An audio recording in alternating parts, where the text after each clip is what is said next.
আলহামদুলিল্লাহ, সমস্ত প্রশংসা আল্লাহ তাআলার জন্য, যে আল্লাহ সুবহানাহু ওয়া তাআলা আমাদেরকে সুস্থ রেখে মসজিদে আসার বসার কিছু শোনার তৌফিক দান করলেন। এজন্য বলি আলহামদুলিল্লাহ।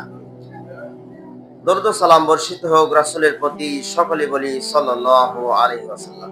সম্মানিত উপস্থিতি, আমি কোরআনুল কারীমের সূরা হাশরের একটি আয়াতের অংশ পাঠ করেছি, বুলুগুল মারামের দুটি হাদিস পাঠ করেছি।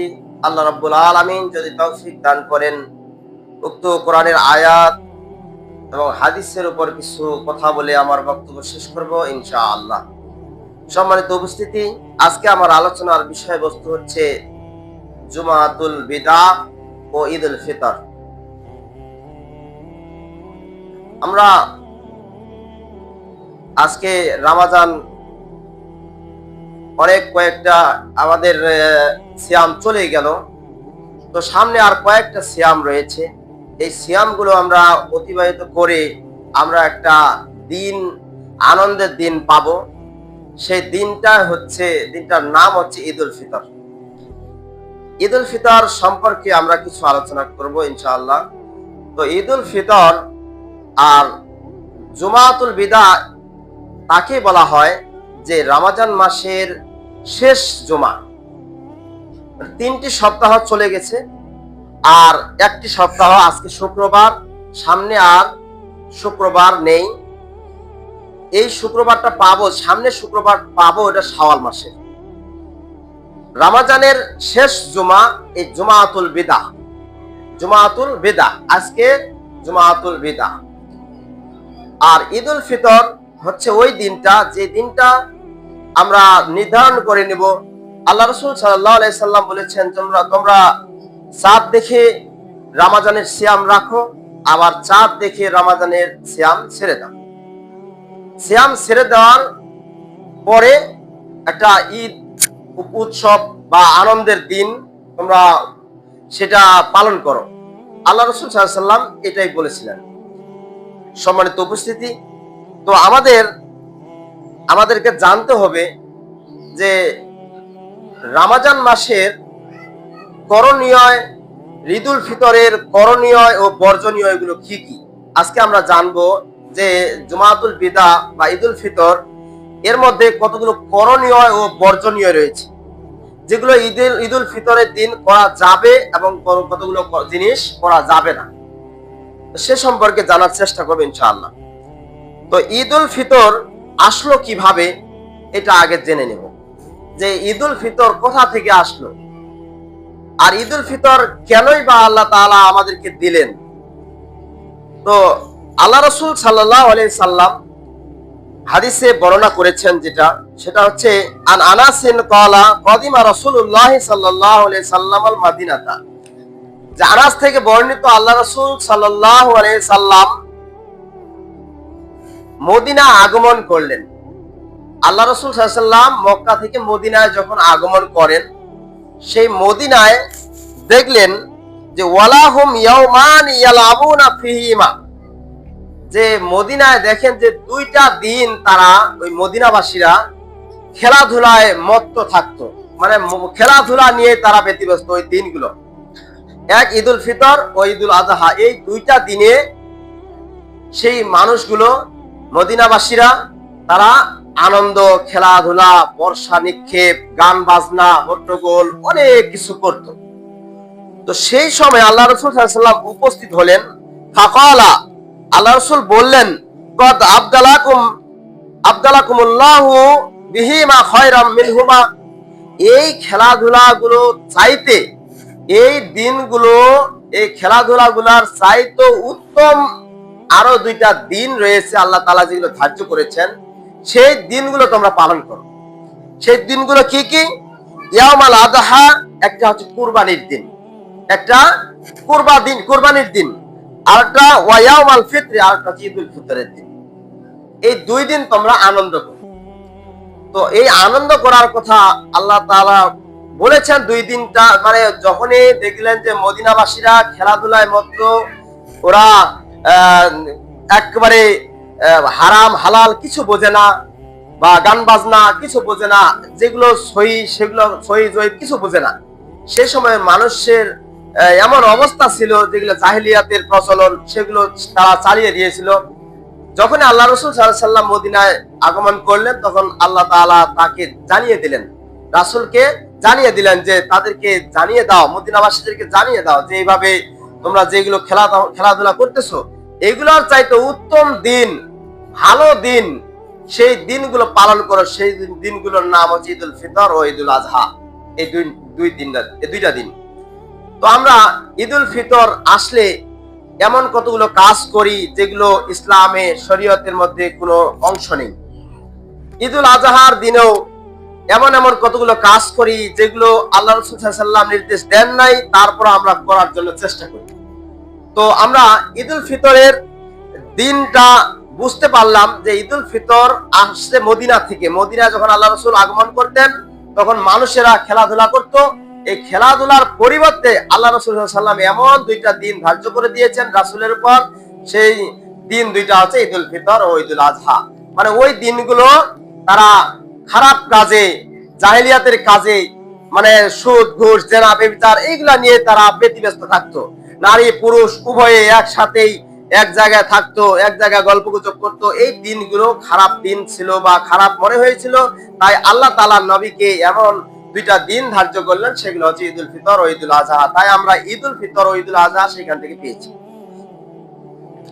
আর আয়েশা রাদিয়াল্লাহু তাআলা আনহা قالت, যে আয়েশা থেকে বর্ণিত, তিনি বলেন, قال রাসূলুল্লাহ সাল্লাল্লাহু আলাইহি সাল্লাম, রাসূল সাল্লাল্লাহু আলাইহি সাল্লাম বলেছেন, আল ফিতরু ইয়াউমা ইফতিরুন নাস, ঈদুল ফিতর হচ্ছে ওই দিনটা যে দিনটা মানুষ সিয়াম অবস্থায় থাকে না, সিয়াম ভঙ্গ করে ঈদের ময়দানে, ঈদের মাঠে যায়। ওই ঈদের ময়দানে যাওয়াটাই হচ্ছে ঈদুল ফিতর। ওয়াল আযহা ইয়াউমা ইউদাহিন নাস, আর ঈদুল আযহা হচ্ছে ওই দিনটা যে দিনটাতে মানুষ পশু কোরবানি করা হয়, নহর করা হয়, ওই দিনটার নাম হচ্ছে ঈদুল আযহা। তো এখান থেকে এই হাদিস থেকে বোঝা গেল যে আমরা ঈদুল ফিতর কাকে বলবো। ঈদুল ফিতর হচ্ছে ওই দিনটা যে এক মাস সিয়াম আমরা পালন করার পরে 30 দিন বা 29 দিনের পরে যে একটা আনন্দের দিন আসে, যে দিনটাতে মানুষ আনন্দ করে, ওই দিনটার নাম হচ্ছে ঈদুল ফিতর। আর ঈদুল আজহা বুঝবো যে দিনটাতে মানুষ কোরবানি করার জন্য, ছাগল গরু যাই হোক সেগুলো যেগুলো কোরবানি করার জন্য ব্যতিব্যস্ত থাকে, ওই দিনটার নাম হচ্ছে কুরবানির দিন, ঈদুল আজহার দিন। সম্মানিত উপস্থিতি, আমরা তাহলে এখন জানবো যে ঈদুল ফিতরের দিনে কি কি করণীয়। ঈদুল ফিতরের দিন আমরা কি কি করব। প্রথম আমরা যখন ঈদুল ফিতরের দিন পাবো, প্রথম আমাদের কাজ কি থাকবে, এটা আমাদের নির্ণয় করতে হবে। সম্মানিত উপস্থিতি, ঈদুল ফিতরের দিনে করণীয় হলো যে প্রথম কাজ, সেটা হচ্ছে ফজরের নামাজ পড়ার পরে আমাদের তাকবীর একটা জানতে হবে, যেটা আল্লাহ রাসূল সাল্লাল্লাহু আলাইহি ওয়াসাল্লাম শিক্ষা দিয়েছিলেন। সেটা আরেকটা হাদিসে এসেছে যে যখন মানুষ গোসল করে কাপড় চোপড় পরে ঈদগাহের দিকে রওনা হবে, এই রওনা হওয়ার প্রথম অবস্থায় সেই তাকবীরগুলো দেওয়া শুরু করবে।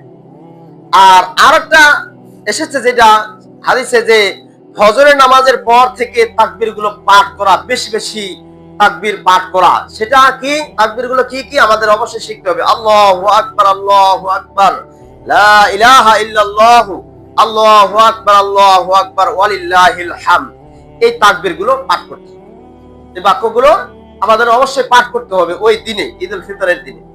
আর ঈদুল আজহার দিনে সেটা হচ্ছে 10 দিন, মানে 10 দিন প্রথম, যখন ঈদুল আজহার জুলহজ মাসের প্রথম থেকে শুরু করে একবারে কুরবানি পর্যন্ত আমাদের এগুলো পাঠ করতে হবে তাকবীরগুলো। এই তাকবীরগুলোর সাথে আরো একটু বাক্য বাড়তি আছে যেগুলো হাদিসের সাথে কোনো সম্পর্ক নাই। সেগুলো হচ্ছে আল্লাহু আকবার কাবীরা, ওয়ালহামদুলিল্লাহি কাসীরা, ওয়া সুবহানাল্লাহি বুকরাতাও ওয়াসীলা। যদিও বাক্যগুলো খুব সুন্দর সুন্দর, কিন্তু এই বাক্যগুলো কোনো দলিল নেই, কোনো হাদিসে নেই। কিন্তু বড় বড় বিদ্বানগুলো তারা এগুলো বেশি বেশি পাঠ করতেন। ইমাম শাফি রহমতুল্লাহ আলাই তিনি আবার বলেছেন যে এই বাক্যগুলো সুন্দর সুন্দর বাক্য। তো আসল কথা হচ্ছে যে সুন্দর সুন্দর বাক্যগুলো দেখলে তোমাদের লাভ নেই। সুন্দর সুন্দর বাক্যগুলো কোরআন ও হাদিসের মধ্যে আছে কিনা, আল্লাহ রাসূল সাল্লাল্লাহু আলাইহি সাল্লাম নির্দেশ দিবেন কিনা যে এটা পাঠ করতে হবে, এটা দেখতে হবে। সুন্দর বাক্য হতে পারে, এরকম সুন্দর সুন্দর বাক্য ইসলামের মধ্যে অনেকে চালিয়ে দিতে পারে, তাই বলে কি সুন্দর বলে আমরা চালিয়ে দেব? না। ওমা আতাকুমুর রাসূলু ফাখুযুহু ওমা নাহাকুম আনহু ফান্তাহু, ওই আয়াতটাতে আমরা আটকে যাচ্ছি যে তোমাদের রাসূল যা দেন তা তোমরা গ্রহণ করো, এবং যা থেকে বর্জন করান, বাতিল করে দেন, যেটা দেন নাই সেটা থেকে তোমরা দূরে থাকো, মানে বর্জন করে দাও। সম্মানিত উপস্থিতি, যত সুন্দর কথাগুলোই হোক না কেন, সেই সুন্দর কথাগুলো যদি ইসলামের মধ্যে না থাকে, হাদিসের কোরআনের মধ্যে যদি না থাকে, তাহলে ওই সুন্দর সুন্দর বাক্যগুলো আমাদের পাঠ করা যাবে না, ইবাদতের মধ্যে শামিল করা যাবে না। যেটা আমরা পেয়েছি সূরা হাশরের আয়াতের অংশটা থেকে, ওমা আতাকুমুর রাসূলু ফাখুযুহু ওমা নাহাকুম আনহু ফান্তাহু, ওই আয়াতটাতে আমরা থামে যাচ্ছি যে অন্য কোনো ভালো ভালো বাক্য ঢোকা যায় কিনা। আল্লাহ রাসূল যেগুলো দেন নাই, যেগুলো কাজে দেখান নাই, সাহাবীরা করেছেন সম্মতি দেন নাই, এমনকি নিজে করে দেখিয়েছেন এটা দেখান নেই, সে তাহলে এগুলো থেকে আমাদের দূরে থাকতে হবে।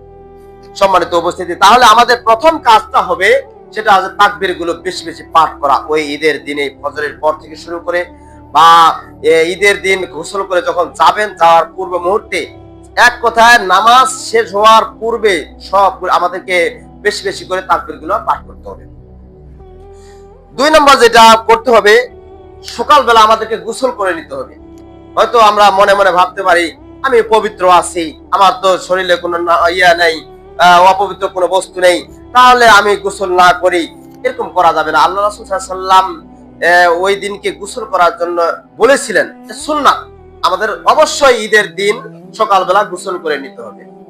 এরপরে গোসল করাটা সুন্নাত। তারপরে যদি কোনো সময় হয়তো অসুস্থ থাকতেও পারি, হয়তো গোসল করলে আমার অসুস্থতা বেড়ে যাবে বা আমার অসুখ হওয়ার আশঙ্কা বেশি রয়েছে, তাহলে গোসল না করে চলবে। ওটা হচ্ছে আমাদের সবকিছু মনটাই বলবে, আর আমি সুস্থ আছি কিনা আমি নিজেও বলতে পারবো যে আমি যদি গোসল করি আমার সমস্যা হতে পারে, তাহলে গোসল করার দরকার নেই। কিন্তু যদি আমি সুস্থ আছি আর মনে মনে ভাবতেছে আমি তো পবিত্র আছি, আমার কাপড় চোপড় সব পবিত্র, তাহলে আমি গোসল করবো কি জন্য? এইভাবে আমি চলে যাবো গোসল করতে, ঈদের নামাজ পড়তে, না, এটা সুন্নাতের খেলাফ হয়ে যাবে। সুন্নাত থেকে আমরা দূরে থাকবো, অবশ্যই আমাদের গোসল করতে হবে। ঈদের দিন নতুন কাপড় চোপড় পরা, এটা হচ্ছে সুন্নাহ। আল্লাহ রাসূল সাল্লাল্লাহু আলাইহি ওয়াসাল্লাম ঈদের দিন নতুন কাপড় চোপড় পরার জন্য উৎসাহিত করেছেন, যে যার যেটা থাকে ভালো কাপড় চোপড়, প্রতিদিনে আমরা যে কাপড় চোপড় গুলো পরি, যেগুলো আমরা এলাকায় ঘোরাফেরা করি, এই কাপড়গুলোর চাইতে উন্নত ধরনের কাপড় একটু আছে কিনা, এই কাপড়গুলো পরার জন্য আল্লাহ রাসূল সাল্লাল্লাহু আলাইহি ওয়াসাল্লাম বলেছিলেন যে তোমরা ঈদের দিন, অন্তপক্ষে আনন্দের দিন, এই আনন্দের দিনে একটু ভালো কাপড় চোপড় পরে ঈদগাহের মাঠে যাও। সম্মানিত উপস্থিতি, তাই বলে এমন ভালো কাপড়, যে দামি দামি কাপড়, যেই দামের কাপড় সাধারণ গরিব মানুষ দেখলে হায় হতাশ করবে, সাধারণ মানুষ দেখলে মনে মনে ভাববে, ইস, আমার যদি সম্পদ থাকতো আজকে আমি ওরকম কাপড় চোপড় কিনতে পারতাম, এরকম মনের ভিতর একটা ছোট মনের মন নিয়ে আসতে, এটা যাতে না হয়। সম্মানিত উপস্থিতি, এদিক দিকে খেয়াল রাখতে হবে। আমার টাকা পয়সা থাকতে পারে, তাই বলে আমি একবার রেশমি জাফরান কাপড়, ভালো ভালো যেগুলা মানের কাপড়, লক্ষ টাকার দামের কাপড় নিয়ে আমি ঈদের ময়দানে আসছি, এরকম করা যাবে না। আল্লাহ রাসূল সাল্লাল্লাহু আলাইহি সাল্লামের জামানায় উমর বর্ণনা করেন যে আমি আল্লাহ রাসূল সাল্লাল্লাহু আলাইহি সাল্লামকে ভালো মনে করে একটা রেশমি কাপড়ের জুব্বা তার কাছে নিয়ে গেলাম। বাজারে দেখলাম বিক্রি করতেছে মানুষেরা রেশমি কাপড়ের জুব্বাটা আমি আল্লাহ রাসূলের কাছে নিয়ে গেলাম। তো আল্লাহ রাসূলকে বললাম, ইয়া রাসূলুল্লাহ, আপনি একজন ভালো মানের মানুষ, উত্তম মানুষ, আল্লাহ তাআলা আপনাকে, আপনার উপর নবুয়ত দান করেছেন, আপনি 10টা মানুষের সঙ্গে কথা বলেন, ইয়া রাসূলুল্লাহ, আমি এটা ভালো মনে করলাম, আপনার জন্য যে এটা এই জুব্বাটা যদি আপনি কিনে নিতেন। তখন আল্লাহ রাসূল সাল্লাল্লাহু আলাইহি ওয়াসাল্লাম উমরকে বললেন, হে উমর, যেই ব্যক্তি এই কাপড় পরিধান করে তার আখিরাত বলতে কিছু নেই। যেই এই কাপড়টা পরে, রেশমি কাপড়টা যেই ব্যক্তি পরে তার আখিরাত বলতে, পরকাল বলতে কিছুই নেই। তখন আল্লাহ রাসূল সাল্লাল্লাহু আলাইহি ওয়াসাল্লাম একেবারে নিশ্চুপ হয়ে গেলেন যে আখিরাত বলতে কিছু নেই, তাহলে আল্লাহ রাসূল মনে হয় খেপে গেছে, আমি কাপড়টা আনা বুঝে ভুলে করেছি। তো আল্লাহ রাসূল সাল্লাল্লাহু আলাইহি ওয়াসাল্লামের এই কথাটা শুনে আল্লাহ রাসূলের কাছ থেকে ওমর রাদিয়াল্লাহু আনহু ওই কাপড়টা নিয়ে চলে গেলেন। নিয়ে যাওয়ার পরে যেই ব্যক্তির কাছে কাপড়টা নিয়ে আসছিলেন তাকে কাপড়টা আবার ফেরত দিয়ে ওমর রাদিয়াল্লাহু আনহু আনমনা হয়ে গোপনে গোপনে থাকতেন, আল্লাহ রাসূলের সামনে দেখা করতেন না। যে আমি এমন একটা ভুল করেছি, যে ভুলটার জন্য আল্লাহ রাসূল সাল্লাল্লাহু আলাইহি ওয়াসাল্লামের কাছে তিনি এই উমর এত একটা বড় মাপের মানুষ, তিনি আল্লাহ রাসূলের সামনে দাঁড়াইতেন না, তিনি দূরে দূরে ঘুরতেন।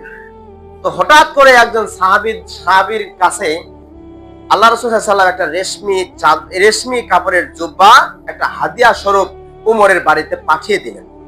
আল্লাহর নবী একটা সূক্ষ্ম কাজ করলেন যে ওমর যাহাতক আমার উপর রাগ ধরে আছে বা মন খারাপ হয়ে আছে বা লজ্জা পেয়েছে, হয়তো আমার কাছে আসতে পারেন নাই বা আসেন না, তাহলে লজ্জা পেয়েছে, অতএব আমি এর ইয়াটা দিয়ে দিই, বদলাটা দিই। কিভাবে? একজন সাহাবীর হাতে একটা রেশমি জুব্বা পাঠিয়ে দিয়ে দিলেন।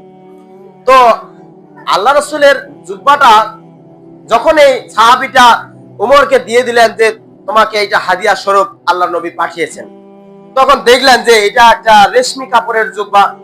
যেই রেশমি কাপড়ের জুব্বা আমি দেওয়ার জন্য আল্লাহ রাসূলকে তার সাথে গিয়েছিলাম, আল্লাহ রাসূল বলেছিলেন আখিরাত বলতে কিছু নেই, তিনি আবার আমাকে এরকম জুব্বা হাদিয়া দিয়েছেন, এটার কি রহস্য? তো সেই জুব্বা নিয়ে আল্লাহ রাসূলের কাছে আসলেন, আসে বলতেছেন যে ইয়া রাসূলুল্লাহ, আপনি তো সেদিন আমার জুব্বাটা গ্রহণ করেন নাই, তো এটার কারণটা কি? আমাকে আবার রেশমি কাপড়ের জুব্বাটা আমার হাতে হাদিয়া দিয়ে দিলেন, এটা কেমন কথা? বললেন যে ওমর, এটা তোমার জন্য পরাটা হচ্ছে গ্রহণযোগ্য নয়, এটা তুমি ইচ্ছে করলে এই জুব্বাটা বিক্রি করে এই টাকাটার একটা যে লভ্যাংশ আছে, এই লভ্যাংশটা তুমি খেতে পারো।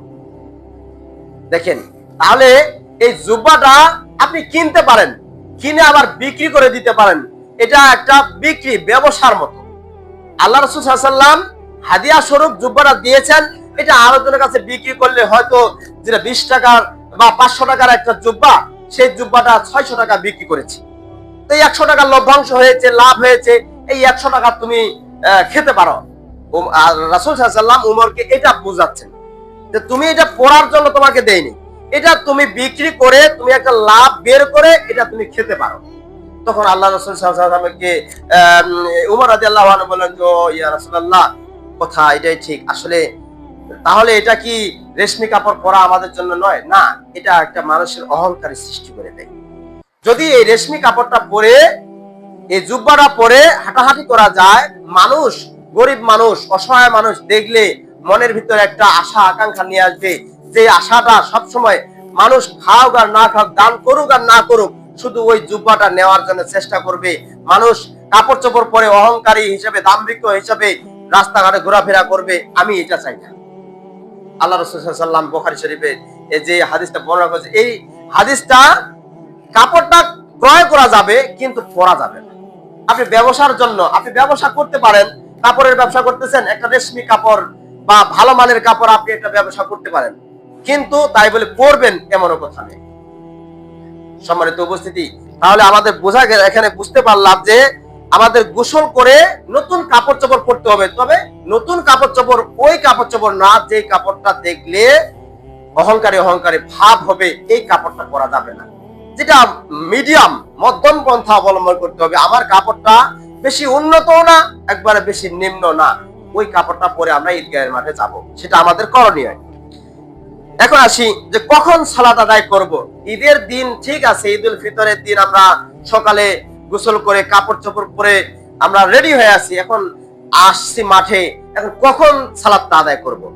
এখন সালাতটা আদায় করতে হবে, আল্লাহ রাসূল সাল্লাল্লাহু আলাইহি ওয়াসাল্লাম যেটা বলেছেন সেটা হচ্ছে যে ঈদুল ফিতরের সালাত আদায় করবেন ওই সময় যে 2 নেজা সমা পরিমাণ সূর্যটা যখন উদিত হবে, 2 নেজা, ঈদুল ফিতরের সালাত আদায় করতে হবে যখন সূর্যটা 2 নেজা উপরে উঠবে, তখন সালাতটা আদায় করতে হবে।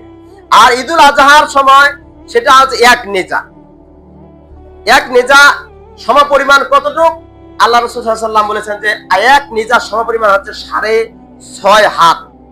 6.5 হাত একটা বর্ষার সমান, মানে 6 হাত আর হাফ হাত, মানে 6.5 হাত যতটুকু হয়, এই এতটুকু পরিমাণ যখন সূর্যটা উদিত হবে, মানে এতটুকু উদিত হয়ে গেছে, এই সময় আমাদের ঈদুল আজহা 1 নেজা পরিমাণ যদি হয়ে থাকে, তাহলে ঈদুল আজহা ওই সময় সালাতটা আদায় করতে হবে। এই জন্য আদায় করতে হবে, ওই দিন আমাদের কুরবানি আছে, ওই দিন আমরা সকালবেলা না খেয়ে যাব, আমাদের খিদারও ব্যাপার রয়েছে।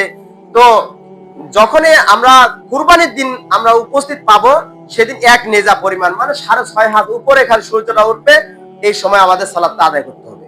আর ঈদুল ফিতর সেদিন আমরা সকালবেলা কিছু মিষ্টান্ন জাতীয় কিছু খেয়ে দিয়ে যাই, যেটা একটু দেরি যদি হয়ে যায় তাও কোনো মানুষের সমস্যা হয় না। তো ঈদুল ফিতরের আল্লাহ রাসূল সাল্লাল্লাহু আলাইহি ওয়াসাল্লাম বেজোর খেজুর খেয়ে তিনি ঈদুল ফিতরের দিকে রওনা হতেন। তো ঈদুল ফিতরের সালাত আদায় করতেন আল্লাহ রাসূল সাল্লাল্লাহু আলাইহি ওয়াসাল্লাম যে 2 নেজা পরিমাণ, মানে 12 হাত 13 হাত যখন উঠবে সূর্যটা উপরে, 13 হাতের মতো একটা আইডিয়া, যে 13 হাত উপরে সূর্যটা উঠবে, এই 13 হাত উঠলে আমাদের সেই সময়ে ঈদুল ফিতরের সালাতটা আদায় করে নিতে হবে। সম্মানিত উপস্থিতি, তাহলে আমাদের এগুলো কখন আদায় করব, একটু দেরি করলে কি হবে, পরে করলে কি হবে, আগে করলেই বা সমস্যা কি হবে, এরকম কথা নয়। আমাদের একটা আইডিয়া করে নিতে হবে যে 13 হাত উপরে, যদি 13 হাত সম পরিমাণ যতটুকু উপরে সূর্যটা উঠে গেছে, এই সময় আমাদের ঈদুল ফিতরের সালাত আদায় করতে হবে। আর 6.5 হাত যদি উপরে উঠে, তাহলে আমাদের ঈদুল আজহা আদায় করে নিতে হবে। আমাদের এটা জানতে হবে। সম্মানিত উপস্থিতি, রাসূল সাল্লাল্লাহু আলাইহি ওয়াসাল্লাম যে নির্দেশনা দিয়েছেন যে ঈদুল আজহা আদায় করবেন 1 নেজা পরিমাণ সমান উদিত যদি হয় সূর্য, আর ঈদুল ফিতর আদায় করবেন যখন 2 নেজা সমপরিমাণ, মানে 13 হাত উপরে যদি ওঠে, 13 হাতের মতো, এটা তো সেখানে আমরা মাপ দিতে যেতে পারবো না। অতএব আইডিয়া একটা থাকবে যে এতটুকু পরিমাণ 13 হাতের মতো হয়ে গেছে, সেই সময় আমাদের সালাতটা আদায় করতে হবে। আমরা যেটা আদায় করি যে 9টা 9:30টার সময় করি, যেটা সেটা 2 নেজা পরিমাণ, এটা ঠিকই রয়েছে, কোনো সমস্যা হয় না। হয়তো 1 হাত হাফ হাত একটু কম বেশি হতে পারে, তাই বলে আমরা মনে করব যে 2 নেজা, এখন যদি মানে দড়ি নিয়ে বা ফিতা নিয়ে এনে আমরা দাঁড়িয়ে যাই সূর্যের দিকে, তাতে কি কোনো মাপা সম্ভব না। এটা অনুমানিক ধারণা নিয়ে আসতে হবে, 13 হাত হয়ে গেছে, অতএব আমাদের সালাতটা আদায় করে নিতে হবে। এটা আমাদের করণীয়। 4 নম্বর, এখন কত রাকাত সালাত আদায় করব? সালাতটা যে আদায় করব ঈদুল ফিতরের দিন, কত রাকাত করব? তো এটা নিয়ে আমরা যেটা রাসূলের হাদিস পাই যে ঈদুল ফিতরের সালাত হচ্ছে 2 রাকাত। ঈদুল ফিতরের আগে আমরা যেমন মসজিদে আসি, জুমার নামাজ পড়ি, তো অনেকেই আমরা আসি পরে, তারপর 2 রাকাত পড়ে আমরা বসে যাই। কিন্তু ঈদুল ফিতরের মাঠে যখন উপস্থিত হব, তখন কি সুন্নাত পড়ব? যখনই আমরা ওযু করব, এটাও কথা আছে যে যখনই ওযু করবেন 2 রাকাত সালাত মসজিদে তাহিয়াতুল ওযু বা তাহিয়াতুল মসজিদ 2 রাকাত সালাত আদায় করে বসতে হবে। তো আমরা তো মসজিদে না, তখন খোলা মাঠে, ঈদের মাঠে আমরা উপস্থিত হই। এই ঈদের মাঠে তখন আমরা যে চটে বসি, এই চটে বসার সময় যে বসলাম, তাহলে কি প্রথমে 2 রাকাত সালাত আদায় করব? কারণ আমাদেরকে তো, আমরা তো ওযু করেছি, তো এখন কি সালাত আদায় করা যাবে না? না, আল্লাহ রাসূল সাল্লাল্লাহু আলাইহি ওয়াসাল্লাম নিষেধ করেছেন। এই সময় 2 রাকাত সুন্নাত, 2 রাকাত তাহিয়াতুল ওযু বা 2 রাকাত তাহিয়াতুল মসজিদ কোনো কিছুই পড়া যাবে না। প্রথম যেটা সালাত আদায় করতে হবে, 2 রাকাত সালাত সুন্নাতে মুআক্কাদা, এটা আমাদের আদায় করতে হবে আগে। এখন আসি যে রাকাত ঠিক আছে, কিন্তু এখন সালাতটা আদায় করার পূর্বে ইমাম সাহেব কি খুতবা দিবেন? এটা নিষেধ করা আছে। ইমাম সাহেব খুতবা দিবেন নামাজের পরে। যদি কেউ এখন বলে যে অমুক একজন ভালো মানুষ এসেছেন, বা উন্নত মানুষ এসেছেন, বা একজন বড় মৌলবী মানুষ এসেছেন, আসে কিছু কথা বলেন, মানুষের উদ্দেশ্যে কিছু কথা বলেন, তো 2 রাকাত সালাতের পূর্বে কোনো মানুষ মাইকে এইভাবে কথা বলতে পারবে না। তবে হ্যাঁ, এই পূর্বে, সালাতের পূর্বে শুধু তাকবীর গুলোর কথা আছে, আল্লাহু আকবার, আল্লাহু আকবার, লা ইলাহা ইল্লাল্লাহু, আল্লাহু আকবার, আল্লাহু আকবার, ওয়ালিল্লাহিল হামদ। এটা আদায় করতে হবে, এটা পাঠ করতে হবে বেশি বেশি। আমাদের এখন থেকে ট্রেনিংটা নিতে হবে, শিক্ষাটা নিতে হবে। আর ঈদের দিন আসার পূর্বে এই যে সারা সময় শুরু করতেছি, মুয়াজ্জিন বা দুই চারটা বাচ্চা দিয়ে শুরু করাচ্ছি যে মাইক দিয়ে একটু তাকবীর গুলা পাঠ করো, বেশি বেশি পাঠ করো।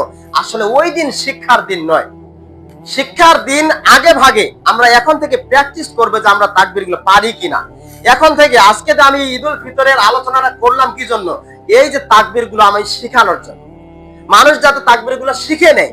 আর ঈদের দিন ঈদুল ফিতরের নামাজের পূর্ব মুহূর্তে যখন সে গোসল করে রওনা হবে ঈদুল ফিতরের মাঠে, এই মাঠে যাওয়ার এই রওনা হওয়ার সময় এই তাকবীর গুলো বেশি বেশি পাঠ করবে, কারণ তার মুখস্থ আছে। আর কারো মাইক দিয়ে একবার বলবে তারপরে মানুষ তার সাথে সাথে বলবে এমনও কথা নয়, প্রত্যেকটা মানুষকে তাকবীর গুলো শিখতে হবে। এটা তো বেশি বড় ধরনের কোনো তাকবীর না। আল্লাহু আকবার, আল্লাহু আকবার, একটা বিপদ যদি হয়ে যায়, একটা যদি খালে পড়ে যায়, এমনিতে বলে আল্লাহু আকবার, এটা কি হয়ে গেল, এমনিতে এগুলো পাঠ করেছে আল্লাহু আকবার, আল্লাহু আকবার। কোন মানুষটা জানে না, যেটা মানে সরিয়া পড়তে পারে না সেই মানুষটাও জানে যে আল্লাহু আকবার, আল্লাহু আকবার, লা ইলাহা ইল্লাল্লাহু, আল্লাহু আকবার, আল্লাহু আকবার, ওয়ালিল্লাহিল হামদ। এই বাক্যটা আমরা সকলে শিখে নেব। তাহলে আমরা কত রাকাত পড়বো? 2 রাকাত সালাত আদায় করব। এর আগে পিছে কোনো সালাত আদায়ের কোনো কথা নেই। তবে পরে যখন সালাতটা হয়ে যাবে তখন ইমাম হোক, খতিব হোক, তিনি জাতির উদ্দেশ্যে বা মানুষের উদ্দেশ্যে কিছু নসিহামূলক বক্তব্য, উপদেশমূলক কিছু কথাবার্তা বলে কিছু দোয়া করে এটা সমাপ্ত করবেন। এখন আসি, মহিলারা কি ঈদের মাঠে অংশগ্রহণ করবে? এখন কতগুলো সমাজে দেখা যায় যে মহিলারা মাঠে যাচ্ছে, আবার কতগুলো সমাজে দেখা যায় মহিলারা বাড়িতেই থাকতেছে। তো এখন কোনটা সঠিক, কোনটা বেঠিক? আবার কেউ বলতেছে যারা ঈদের মাঠে যায় মহিলারা, ওরা হচ্ছে কাদিয়ান, ওগুলা বলে আবার কাদিয়ান, মানে ওগুলা, কেউ আবার বলে যে ওগুলা মুসলমান না। যাক, অনেক জনের অনেক কথাবার্তা শুনি, কিন্তু সঠিক কোনটা?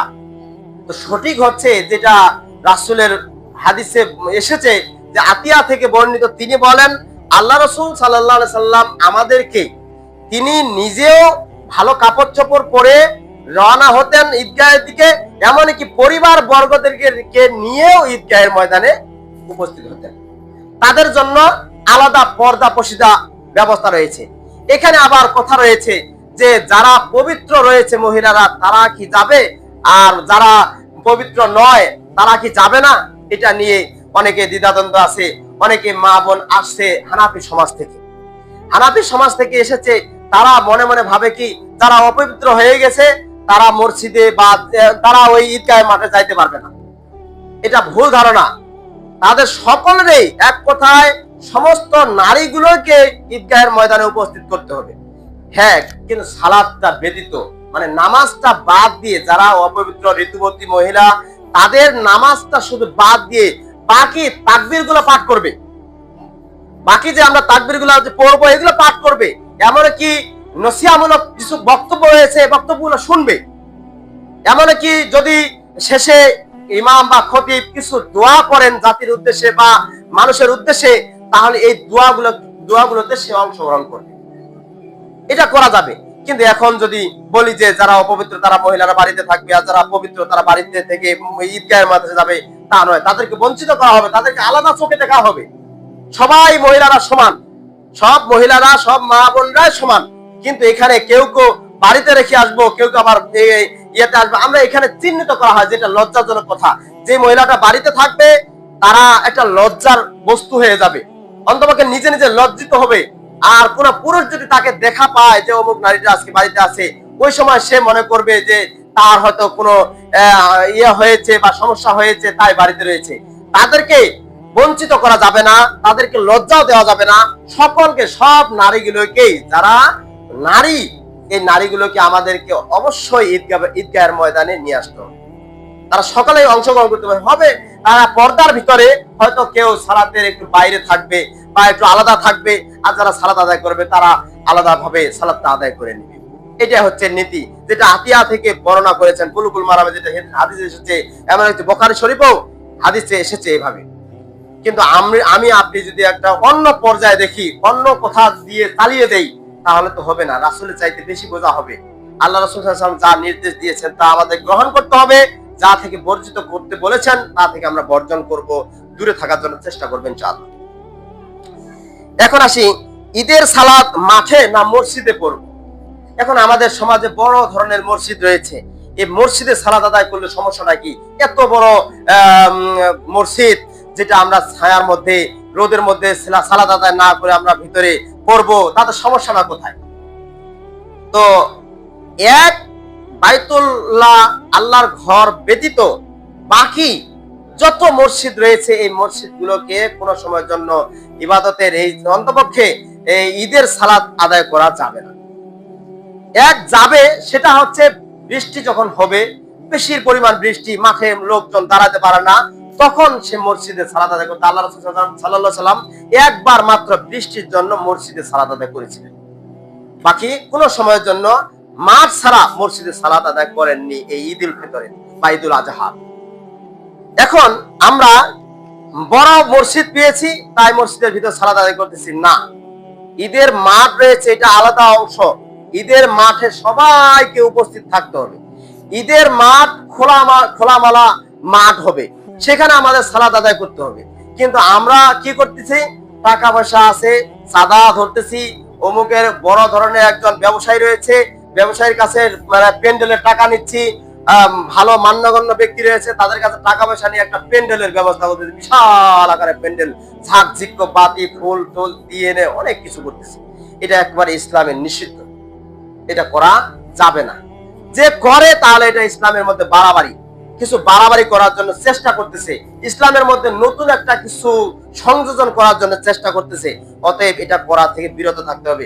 আল্লাহ রাসূল সাল্লাল্লাহু আলাইহি ওয়াসাল্লাম খোলা মাঠে, সূর্যের তাপ ছিল, তারপর আল্লাহ রাসূল সাল্লাল্লাহু আলাইহি ওয়াসাল্লাম সেই মাঠে ঈদের সালাত আদায় করেছিলেন সাহাবীদেরকে নিয়ে।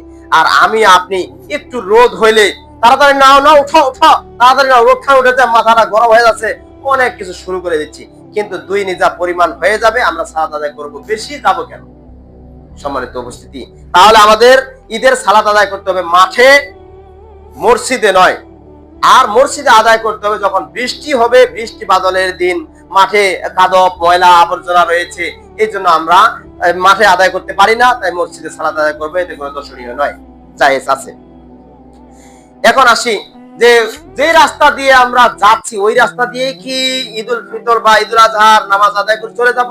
আল্লাহ রাসূল সাল্লাল্লাহু আলাইহি ওয়াসাল্লাম বলেছেন যে ব্যক্তি এক রাস্তা দিয়ে গেছে, মানে কেউ যদি এক রাস্তা দিয়ে যায় তাহলে আর রাস্তা দিয়ে আসা, এটা হচ্ছে সুন্নাহ। এক ব্যক্তি এক রাস্তা দিয়ে, আমরা যখন এই রাস্তা দিয়ে আসি, এখন আমার বাড়ি হচ্ছে ওই পাশে, এখন আমি কোন দিক দিয়ে যাবো? এই পাশে ঘুরে যেতে হবে, আমাদের জন্য এটা কোনো ইয়া না। তবে যে অনেক সময় দেখা যায় যে আমরা ফুলতলায় নামাজ পড়ি, আগে আমরা নামাজ পড়তাম, ফুলতলায় যখন যাই আমরা ক্যানেল দিয়ে চলে যাই, এই ক্যানেলটা যখন যাই তখন আসার সময় ওই যে পাকা রাস্তা হয়ে ঘুরে আসি।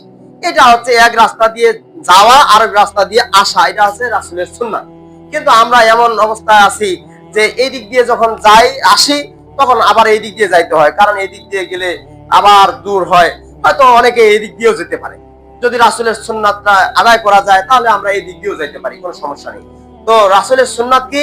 যে এক রাস্তা দিয়ে যাওয়া আর এক রাস্তা দিয়ে আসা, এটা হচ্ছে রাসূলের সুন্নাত, আমাদের মেনে নিতে হবে। এখন আসি যে বর্জনীয় কতগুলো আছে ইসলামের মধ্যে, কতগুলো বর্জনীয় যেটা শরীয়ত গ্রহণ করে না। যেটা করণীয় ঈদের দিন সেটা আমরা জানলাম। এখন বর্জনীয় কোনগুলো? যে ঈদের দিন আমরা একটা প্রস্তুতি নেই, যে ওই যে পটকা ফুটাই ছেলে ফেলে গুলা, যেগুলা ঈদের দিন পড়ার পরে আমরা চাঁদ দেখে ফেলাইছি, এই চাঁদ দেখা থেকে শুরু করে এই যে পটকা ফুটা শুরু হয়ে গেছে, এমন কি উপর দিক দিয়ে উপরে পটকা দিচ্ছে, আবার ঝরঝর পড়ে যাচ্ছে, মানে কেমন আগুনের একটা স্ফুলিঙ্গ। এইরকম করা যাবে না, এই পটকাবাজি করা ইসলামের মধ্যে নিষিদ্ধ, এটা করা যাবে না।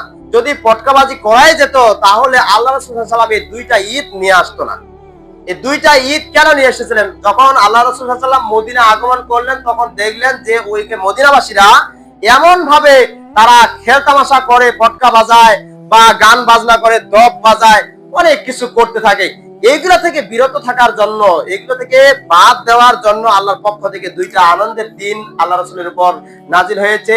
আল্লাহ রাসূলকে বলা হয়েছে, আল্লাহ রাসূল মানুষকে বুঝিয়ে দিলেন যে দুইটা এই দিনগুলো, এই পটকাবাজি বা খেল তামাশার দিনগুলো চাইতে উত্তম দিন হচ্ছে দুইটা দিন যেটা ইসলামের মধ্যে রয়েছে, আল্লাহ তাআলা আমাদেরকে দিয়েছেন, সেটা হচ্ছে ঈদুল ফিতর ও ঈদুল আযহা। সম্মানিত উপস্থিতি, এখন আমরা যদি পটকা বাজাই তাহলে ওই জাহিলিয়াতের যুগে যেমন চলছিল তেমনই হয়ে গেল। তাহলে পটকা বাজার নিষেধ, আমাদের পটকা বাজানো যাবে না। যারা আমরা যুবক ছেলেপেলে আছি, যারা আমরা ছোট ছোট বাচ্চা রয়েছে এখানে, আমাদেরকে অবশ্যই এগুলো থেকে বর্জন করতে হবে। গ্রামের মধ্যে যাতে আমি না শুনি বা আমরা সকলেই দায়িত্ব নিয়ে থাকি যে কার ছেলে এরকম পটকা বাজায়, যে পটকা বাজাবে ওই ছেলেটাকে ধরেন, ওকে বুঝান, মাইরটা দেওয়ার দরকার নেই, ওকে বুঝান, বুঝিয়ে যদি না বুঝে তাকে ধমক দেন বেশি করে, তাহলে অবশ্যই বুঝবে। কারণ ইসলামে এটা স্থান যাতে নেই, অতএব এটা পটকা বাজানো যাবে না, এটা বাতিল, এটা বর্জনীয়, ইসলামের মধ্যে কোনো স্থান নেই। 2 নম্বর হচ্ছে মাইক বাজানো। মাইক বাজে, এই যে রোজার মাস শেষ হয়ে গেল, যখন ঈদের দিন পড়বে আমরা চাঁদ দেখলাম, এই যে মাইক বাজা আর শুরু হয়ে গেল গান বাজনা। আগামীকাল বিকাল বেলা কোন জায়গায় খেলাধুলা হবে, মানে ঈদের দিন বিকাল বেলা খেলাধুলা হবে, মাইক দিয়ে বাজনা শুরু হয়ে গেল, আনন্দের শেষ সীমানা নেই। তাইলে ওই জাহিলিয়াতের যুগের সাথে আমরা মিশে গেলাম। সম্মানিত উপস্থিতি, আল্লাহ রাসূল সাল্লাল্লাহু আলাইহি ওয়াসাল্লাম ঈদুল ফিতরের দিন, ঈদুল ফিতর কি ঈদুল আজহার দিন শুয়েছিলেন এক কোঠরির মধ্যে একজন স্ত্রীর কাছে। তখন আল্লাহ রাসূল সাল্লাল্লাহু আলাইহি সাল্লামের কাছে 2 জন মহিলা আসলেন। আসার পরে সেই মহিলাগুলো বুয়াস নামক একটা যুদ্ধ রয়েছে, এই বুয়াস যুদ্ধের নামকরণ দিয়ে কতগুলো গান বাজনা তৈরি করেছেন। এই গান বাজনা তৈরি করার পরে আল্লাহ রাসূলকে এগুলো উপহার দেওয়ার জন্য, মানে গান বাজনা করবে আল্লাহ রাসূলের কাছে আসে। ওই যে বুয়াস যুদ্ধে যেরকম যেই নীতিগুলো হয়েছে, যেই কার্যকলাপগুলো হয়েছে, ওইগুলোর উপর নির্ভর করে একটা গান বানাইছে। এই গান বাজানোর পরে, গান বানিয়ে আল্লাহ রাসূলের কাছে ঈদের দিন আসে বলতেছে, ইয়া রাসূলুল্লাহ, আমরা একটা গান তৈরি করেছি, সুন্দর গান, আর একজন দপ বাজাচ্ছে, মানে ঢোলের মতো এটা দপ বাজাচ্ছে। এই বাজার পরে কেউ গান বলতেছে, তখন আল্লাহ রাসূল সাল্লাল্লাহু আলাইহি ওয়াসাল্লাম মুখ দেওয়ালের দিকে ঘুরে নিলেন, মানে যে পাশে ছিলেন ওই পাশ থেকে আলাদা দিকে মুখ ফিরিয়ে নিলেন। তখন আল্লাহ রাসূল সাল্লাল্লাহু আলাইহি ওয়াসাল্লাম তার স্ত্রী আয়েশাকে বললেন, ওদেরকে সরে যেতে বলো, ওরা যাতে এই সমস্ত গান আর দপ না বাজায়, এটা আল্লাহ তাআলা খুশি না, এটা থেকে আমাদেরকে বর্জন করতে হবে, ওগুলো বাতিল করে দাও। তখন ওই 2 জন মহিলা সেখান থেকে দূরে সরে চলে গেলেন। তো এখান থেকে বোঝা যায় যে আমরা গান বাজনা মাইক নিয়ে থাকবো কেন? কারণ আল্লাহ রাসূলের কাছে 2 জন মহিলা আসছিল, খালি দপটা বাজাইছিল, একটা তাল খালি, তাতেই বাজানো নিষেধ ছিল। আর আমরা কত ধরনের যে তাল, এটা বলে ড্যাক্সেট, এটা বলে বক্সেট, কত সেট দিয়ে বাজা শুরু করে দিচ্ছি, এটা আমাদের ইসলামের মধ্যে গ্রহণযোগ্য নয়, এটা বর্জনীয়। এখন অনেক সময় দেখা যায় যে ভিডিও অনেক কিছু আমরা নিয়ে আসি, যে ঈদের দিন আমরা নামাজ পড়ব, নামাজ পড়ার একটা ভিডিও নেব, আবার কত সময় দেখবা যে গান বাজনার আয়োজন করেছে, ওখানে ভিডিও রিল ছাড়ে দেব, গোটা পৃথিবীর মানুষ দেখবে আমাদের ভিডিওগুলো। এরকম করাও যাবে না, এটা ইসলামের মধ্যে নিষেধ। আবার বাজে সিনেমা দেখা, ঈদের দিন আসছে, এখানে তো কোনো সমস্যা নেই, আজকে ঈদের দিন আমরা একটা সিনেমা দেখলে কি হবে, একটা আমরা ছবি দেখি, সমস্যা কি? এই মোবাইলে যত কিছুই থাক, ছবি টবি, এগুলা থেকে আমাদের দূরে থাকতে হবে, এগুলো বর্জন, কারণ এগুলো পাপের কাজ। এই পাপ থেকে আমাদের অবশ্যই দূরে থাকতে হবে।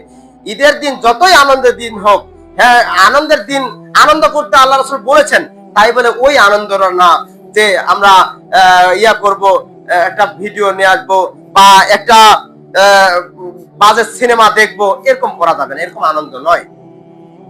তবে সেদিন কিছু খেলাধুলার আয়োজন করা যায়, করে খেলাধুলা কেমন, তাই বলে ওই খেলাধুলা নয় যেগুলোতে টাকা পয়সা হার জিত রয়েছে, যেগুলো বাজারে খেলাধুলা বা যেখানে সেখানে বসতেছে তাস নিয়ে জুয়া খেলায়, এই খেলাগুলো থেকে আমাদের বর্জন করতে হবে, এগুলো থেকে দূরে থাকতে হবে, এগুলো করা যাবে না ঈদের দিন। তবে খেলাধুলা, বর্ষা নিক্ষেপ করা বা যেটা কোনো লাভ লস কিছু নেই, আনন্দের জন্য মানুষ বর্ষা নিক্ষেপ করতেছে। তো আল্লাহ রাসূল সাল্লাল্লাহু আলাইহি ওয়াসাল্লামের একজন স্ত্রী বর্ষা খেলার জন্য, বর্ষা খেলা দেখতে যাবেন, তো আল্লাহ রাসূল তাকে বলতেছেন, তুমি কি খেলা দেখতে যাবে? তুমি কি বর্ষা নিক্ষেপ দেখতে যাবে? তখন বলতেছে হ্যাঁ যাব। তখন আল্লাহ রাসূল সাল্লাল্লাহু আলাইহি ওয়াসাল্লাম তাকে নিয়ে গিয়েছিলেন, এমনকি এমন ভাবে নিয়ে গেছিলেন যে ওই খেলাটা দেখার জন্য এমন ভাবে আল্লাহ রাসূলের সাথে এভাবে ছিলেন যে আল্লাহ রাসূলের গাল আর তার স্ত্রীর গাল একসাথে লেগে যাতে এভাবে দেখতো, মানে পিছনে থাকতো, এভাবে দেখতো। যখনই দেখা শেষ হয়ে গেছে আল্লাহ রাসূল তাকে নিয়ে এসেছেন। তো এখান থেকে দেখা যায় যে বর্ষা নিক্ষেপ করা এই খেলাটা খেলা যাবে, তবে এখানে যদি হার জিত থাকে তাহলে এটা দেখা যাবে না, এটা বর্জন করতে হবে। আচ্ছা, নারী পুরুষ বেপরদা হয়ে ঘোরাফেরা করা। আমাদের ঈদের দিন আসলে কত নারী পুরুষ দেখবেন যে যেগুলো ব্যাচেলর মেয়ে, এগুলো একটা শাড়ি পরছে, একটা লেহেঙ্গা পরছে, একটা স্কার্ট পরছে, পরে উন্না কোথায় আছে, লোক কোথায় আছে, সেগুলোর দিকে ভ্রুক্ষেপ নাই। আজকে আনন্দের দিন, এমন কেউ ঘুরে ফিরে সব জায়গায় ঘুরে ফিরে চলে আসে, ঈদ বোনাস নিয়ে বেড়াচ্ছে, অমুকের বাড়ি যাচ্ছে শাড়ি পরে, আমাকে ঈদ বোনাস দেন, এই যে ঈদ বোনাস নিয়ে এনে ঘুরে বেড়াচ্ছে। এরকম করা যায়, পর্দা সহিত যান, কোনো সমস্যা নেই, ঈদ বোনাস নিতে পারেন, বাচ্চাদের কাছে যাইতে পারেন। তাই বলে ওইভাবে যাবেন যে একবারে শাড়ি পরে যেটা পেট পিঠ সব দেখা যাচ্ছে আপনি ওইটা পরে যাচ্ছেন, এটা করা যাবে না, এটা ইসলামের মধ্যে একবারে বর্জ্য, এটা বাতিল। তো সম্মানিত উপস্থিতি, যে সমস্ত কাজগুলো আমাদের করণীয় আমি বললাম, আমরা মানার জন্য চেষ্টা করবো ইনশাল্লাহ। আর যেগুলো বর্জনীয় সেগুলো বলেছি, আপনারা শুনেছেন, আপনারা এগুলো থেকে বর্জন করার জন্য চেষ্টা করবেন। আল্লাহ তাআলা আমাদেরকে সঠিক মাত্রায় ইসলামের কার্যকলাপ করার জন্য তৌফিক দান করুন। আল্লাহুম্মা আমিন। এই বলে আমার সংক্ষিপ্ত আলোচনা শেষ করছি। ওয়া আখির দাওয়ানা আলহামদুলিল্লাহি রাব্বিল আলামিন।